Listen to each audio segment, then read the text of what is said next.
So in this video, I want to talk to you about what qualifications that you actually need to be a professor. So if you don't know me, I am Professor Dave Maslach. I'm Associate Professor of Innovation Strategy and Entrepreneurship. I created this whole reciprocity project to give back as much as I possibly can. There's so many people that help me out that I want to pay the favor for to help you out.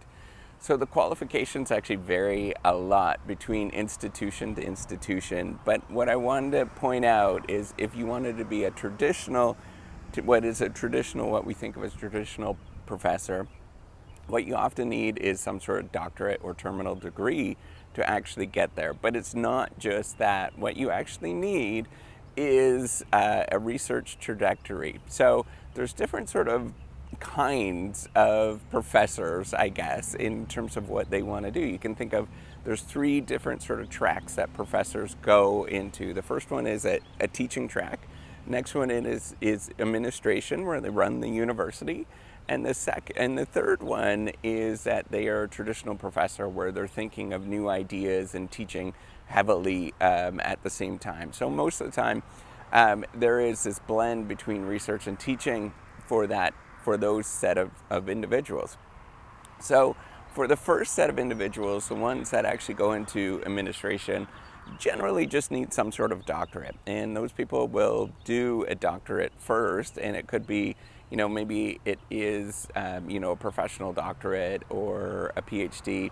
A lot of them will be a PhD, but often they'll be a professional doctorate as well if they know that's what they want to do.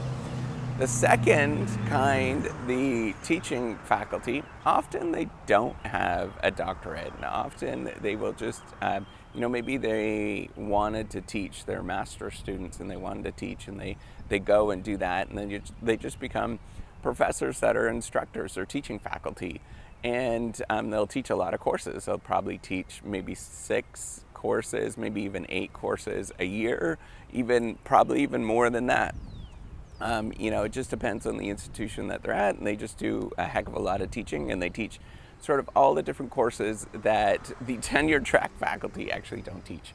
And then finally, it's the tenure track faculty. So if you're going to go in the tenure track faculty, you often will need a PhD that is research focused. And what they're looking at, it is not just the research, or it's just not just getting that degree that matters. It's often the case that you're doing research that's interesting and that people really want to pick up on that.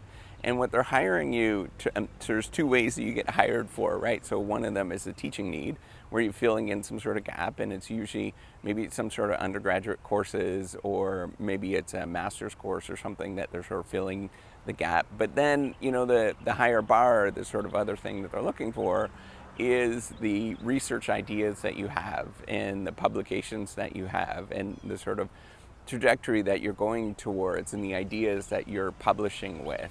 And those things are really, really important, that you have these sort of interesting ideas. Now, there's sort of a variance in terms of what people focus on. Sometimes people focus on the number of publications that you have, and sometimes people focus on the ideas that you're generating, and sometimes they focus on both. And that is an important thing to think about. So it's not just the publications that you get, because those publications are really easy if you submit to some journals, and they're really hard to submit to other journals, like really stinking hard if you submit to them. And we all know that there is that case. And so, if you have the really hard ones, those ideas are generally really sharp.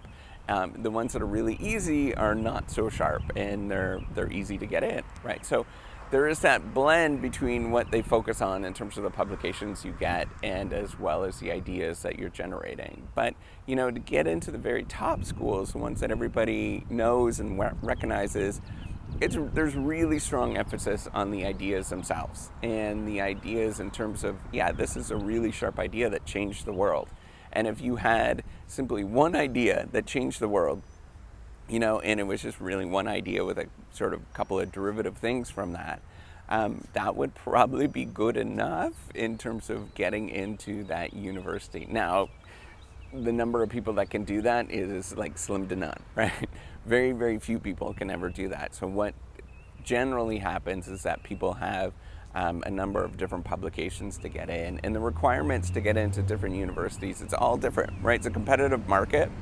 It's a very competitive market, and so it's really, really different in terms of where you want to go and what you're going to end up. And you're competing with the best people around the world for these ideas, and that's the one thing that you should be thinking about. It is a competitive market where you're competing with other people to get the sort of slim number of spots that exist in this world. And it is challenging, like you wouldn't believe, to actually get in and to do well in the academic market.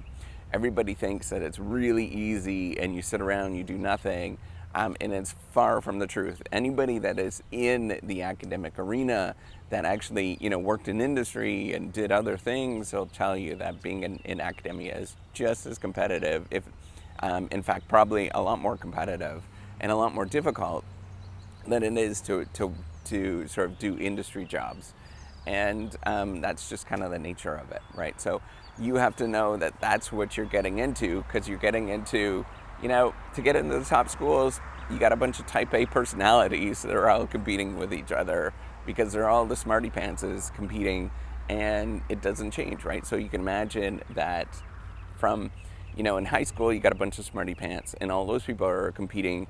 And then, to get into graduate school, those all folks are smarty pants, and they're all competing with each other. And then only a few of those people actually make it into really good top schools that you'd recognize around the world. So it is really challenging, and that should not be underestimated. But if you do get it, and you get in, it's not too bad.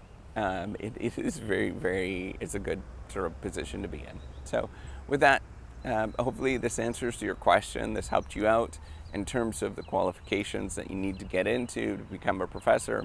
And that's why I would stress, if you're thinking of it just for teaching, you don't have to do a doctorate. Just go in and get a master's degree and start teaching. You could teach at a community college. It's amazing to do that. If you are going into administration, do that sort of easiest doctorate that you can find, if that's what your ultimate goal is. And then, if you want to do research, then what you need to do is focus on getting that doctorate that's going to help you out to do research and do amazing stuff going forward. So with that, give me a thumbs up, to subscribe to the YouTube channel. Take care and have a wonderful day. Bye.